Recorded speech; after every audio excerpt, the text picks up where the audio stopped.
Side Forex ឥឡូវគឺល្បីខ្លាំងមែនទែននៅពេលនេះប៉ុន្តែបញ្ហាដ៏ធំនោះគឺមនុស្សជាច្រើនអត់ដឹងរៀនថាចូលទៅចំណុចណាឬក៏អត់បានប្រកាសសិក្សាឬក៏រៀនសោះដូច្នេះថ្ងៃនេះខ្ញុំព្យាយាមប្រាប់បងប្អូន step by step ពីរបៀបក្នុងការបង្កើតគណនី Forex ដោយទទួលបាន 10% ត្រឡប់វិញមានន័យថាដាក់$1បាន$100ត្រឡប់វិញជាមួយនឹង credit ដោយសារវាជា campaign របស់ក្រុមហ៊ុនរបស់ ST Market ផ្ទាល់ហើយក៏វាសមស្របជាមួយនឹងការដែលយើងបង្កើតគណនីសម្រាប់ new user ឬក៏ new deposit ផ្ទាល់មែនទែនវាគឺជាឱកាសមែនទែនសម្រាប់អ្នកថ្មីហើយអ្វីដែលខ្ញុំបានឃើញនោះគឺមនុស្សជាច្រើនអត់ដឹងថាទៅផ្លូវណាទេប្រកបអីល្អដែលយើងជ្រើសរើសក្នុងការ trade ហើយ deposit ហ្នឹងតើធ្វើដូចម្ដេចយើងគួរដាក់លុយដាក់អីមិនទៅហើយ risk តើយើងគួរខាត់បង់ចំណុចណាហើយអ្វីដែលយើងរៀនបន្ទាប់គឺយើងត្រូវរៀនអីគេអញ្ចឹងវីដេអូនេះគឺខ្ញុំព្យាយាមប្រាប់បងប្អូនពីសម្រាប់អ្នក beginner ឬក៏អ្នកដែលថ្មីឬក៏អ្នកអាចដើរដំណើរជាមួយខ្ញុំផ្ទាល់ដំបូងគឺយើងត្រូវមានគណនី Forex account ជាមុនសិនហើយអ្វីដែលខ្ញុំមើលឃើញក្នុងការជ្រើសរើសតាក់ទងពី broker ឬក៏របៀបដែលយើង trade នៅក្នុង platform នោះចំពោះទី1គឺខ្ញុំមើលតាក់ទងជាមួយនឹងការ withdraw និងការ deposit ដែលយើងដាក់លុយដកលុយងាយទី2តាក់ទងជាមួយនឹងការ support តាក់ទងជាមួយ local bank មានន័យថា support ជាមួយធនាគារស្រុកខ្មែររបស់យើងទី3តាក់ទងជាមួយនឹង spread សមរម្យ no fee ហើយ commission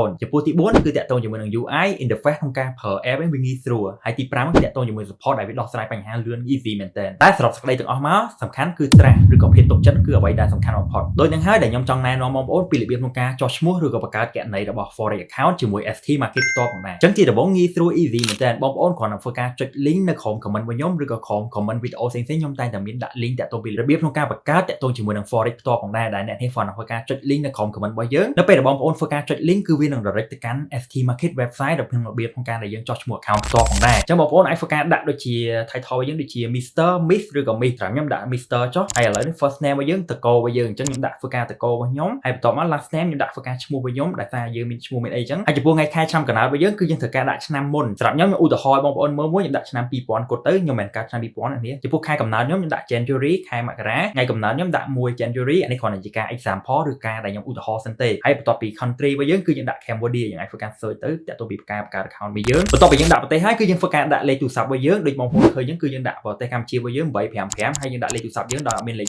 0យើងដាក់ដូចជា8695ដូចលេខរបស់ខ្ញុំអញ្ចឹងបន្ទាប់មកគឺយើងដាក់ email របស់យើងផ្ទាល់ខ្លួនផងដែរបន្ទាប់ពីយើងបំពេញ email របស់យើងហើយគឺយើងអាចធ្វើការដាក់លេខសម្ងាត់ឬក៏ password ផ្ទាល់តាក់ទងជាមួយ password គឺបងប្អូនអាចដាក់លេខទូចទាំងអស់ក៏បានលេខធំទាំងអស់ក៏បានដាក់អក្សរដាក់លេខអីស្រាប់ចិត្តបងប្អូនតែងាយស្រួល easy មែនទែនបន្ទាប់ពីយើងដាក់ហើយគឺយើងធ្វើការចុច confirm មួយទៅដើម្បីវាការ direct ទៅកាន់ step បន្ទាប់មកគឺវានឹងសួរតាក់ទងជាមួយនឹង pin ឬក៏លេខកូដ4ខ្ទង់ដែលវាផ្ញើទៅកាន់ email របស់យើងបងប្អូនអាចចូលទៅក្នុង email របស់យើងទៅបងប្អូនអាចធ្វើការ click verify នៅក្នុង email ក៏បានឬក៏យកកូដ4ខ្ទង់មកដាក់នៅកន្លែងចំណុចរបស់យើងទៅវិញក៏បានដែរសម្រាប់ខ្ញុំចូលទៅក្នុង email ខ្ញុំក៏ copy លេខកូដ4ខ្ទង់បន្ទាប់មកខ្ញុំមកដាក់នៅក្នុងចំណុចកន្លោដែលវាទាមទារតាក់ទងពី pin ហើយបន្ទាប់មកយើងអាចធ្វើការចុចពាក្យ continue បានទៀតឥឡូវនេះគឺវានឹងលុបផ្ទាំងមួយតាក់ទងជាមួយនឹងការ bonus 10% ជាមួយនឹង campaign ឬក៏កម្មវិធីរបស់ខ្ញុំផ្ទាល់ដូចបងប្អូនបានដឹងអញ្ចឹងបងប្អូនដាក់$100បងប្អូនទទួលបាន$10 free ឥតគិតថ្លៃផ្ទាល់ផងដែរបងប្អូនដាក់$1000បងប្អូនបាន10%ត្រឡប់វិញដូចជា$100ដាក់$10000គឺបាន$1000ត្រឡប់មកវិញហើយ campaign នេះគឺបងប្អូនអាចធ្វើការអានតាក់ទងជាមួយនឹង policy របស់គេឬក៏ច្បាប់របស់គេផ្ទាល់ផងដែរអញ្ចឹងកម្មវិធីនេះគឺមានរយៈពេលរហូតដល់1ខែឬក៏30ថ្ងៃផ្ទាល់ផងដែរដែលរាប់ចាប់ពីថ្ងៃទី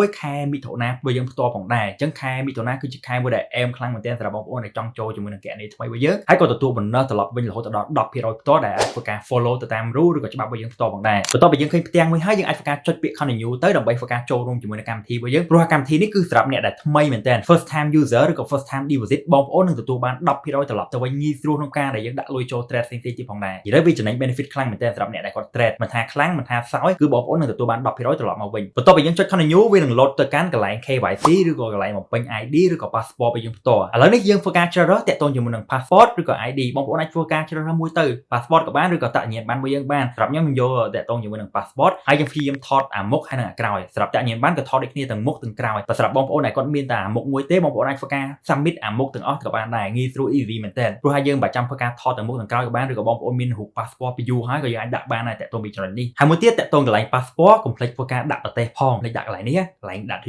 ាប្រទេសយើងដូចជា Cambodia បងប្អូនដាក់ passport ដូចជាអាមេរិកអូស្ត្រាលីបងប្អូនអាចដាក់ set ទៅតាមហ្នឹងទៅសម្រាប់ខ្ញុំជាជនជាតិខ្មែរខ្ញុំដាក់ Cambodia ឬក៏ដាក់ប្រទេសកម្ពុជារបស់យើងផ្ទាល់នៅចំណុចហ្នឹងហើយបន្តមកខ្ញុំធ្វើការចុចពី upload ខាងក្រោមបន្ទាប់ពីយើង upload អស់ហើយគឺមានន័យថាជោគជ័យ easy ខ្លាំងមែនទែនបងប្អូនអាចធ្វើការចូលទៅក្នុង App Store របស់យើងឬក៏ Play Store ដើម្បីធ្វើការ download app ពីរដូចជា ST Market ឬក៏តាក់ទងជាមួយនឹង MT5 ផ្ទាល់ផងដែរហើយបងប្អូនក៏អាចធ្វើការ trade នៅក្នុង ST Market app តែមួយគត់ក៏បានដែរតែសម្រាប់ខ្ញុំគិតថាឲ្យ trade នៅក្នុង MT5 ទៅវាងាយស្រួលតែ MT5 គឺប្រើច្រើនមែនទែនហើយសម្រាប់បងប្អូនដែលចង់លឿនក្នុងការ approve តាក់ទងជាមួយនឹង KYC ឬក៏ងាយស្រួល easy ជាងហ្នឹងគឺបងប្អូន ប្អូនអាចធ្វើការ send email បងប្អូនឬក៏ ID បងប្អូនទៅកាន់ក្នុង Facebook page របស់ខ្ញុំផ្ទាល់ផងដែរព្រោះក្រុមការងារខ្ញុំនឹងព្យាយាម support បងប្អូនជួយបងប្អូនឲ្យងាយស្រួល easy មែនទែនហើយខ្ញុំក៏មានក្រុមចែកជូនបងប្អូនតាក់ទងជាមួយនឹងអាណាចក្រ indicator របស់យើងអាណាចក្រ data របស់យើងឬក៏អាណាចក្រផ្សេងៗមួយចំនួនដែលឲ្យអ្នកគ្នាតាក់ទងជាមួយនឹងការ profitable បានឬក៏អាណាចក្រ signal ផងដែរសម្រាប់អ្នកដែលក្រុម referral link របស់យើងនៅខាងក្រោមនេះផងដែរព្រោះថាដំណើរនេះយើងព្យាយាមរកលុយទាំងអស់គ្នាតាក់ទងជាមួយនឹង Site Forex ហើយខ្ញុំក៏ព្យាយាមជួយបងប្អូនតាមអ្វីដែលខ្ញុំអាចធ្វើបានជាមួយ system របស់យើងជាមួយ skill របស់យើងជាមួយធនធានរបស់យើងដែលយើងមានក្រុមការងារច្រើនក្នុងការជួយបងប្អូនខ្លាំងមែនទែនហើយសម្រាប់បងប្អូនដែលគាត់អត់ទាន់មាន experience ឬក៏បាត់ពិសោធន៍នៅក្នុងវិស័យនេះដូចខ្ញុំនិយាយដែរអញ្ចឹង complex ព្យាយាម send ចូលក្នុង inbox របស់ Facebook page របស់ខ្ញុំទៅបងប្អូនអាចធ្វើការចូលទៅក្នុង group ឬក៏ community របស់ខ្ញុំដែលខ្ញុំធ្វើការចែកម្លែកបងប្អូន free ឥតគិតថ្លៃឬក៏ signal ឬក៏ព័ត៌មានមួយចំនួនដែលបងប្អូន learn ឬក៏ចំណេះដឹងផ្សេងៗច្រើនខ្លាំងមែនទែនព្រោះខ្ញុំអត់ចង់ឲ្យបងប្អូនចូលទៅក្នុងទីផ្សារដោយប្រើអារម្មណ៍ទេគឺប្រើវិន័យឬក៏ប្រើ skill របស់យើងផ្ទាល់ឬក៏វិន័យរបស់អាណាចក្រផ្ទាល់ឬក៏ skill តាក់ទងជាមួយ system របស់យើងផងដែរជាចុងក្រោយការ trade គឺអាច ផ្លាស់ប្ដូរជីវិតយើងបានតែបើគ្មានវិន័យ discipline គឺវានឹងអាចបំផ្លាញយើងផងដែរអញ្ចឹងរៀនមួយចាប់ដើមពីចំណុច0ដើម្បី protect តាក់ទងជាមួយនឹងលុយ capital របស់យើងហើយត្រូវចាំមួយទៀតថា consistency always beat emotional and see you guys នៅក្នុងអាណាចក្រ crypto ឬក៏នៅក្នុងទីផ្សារអន្តរជាតិផ្ទាល់ផងដែរ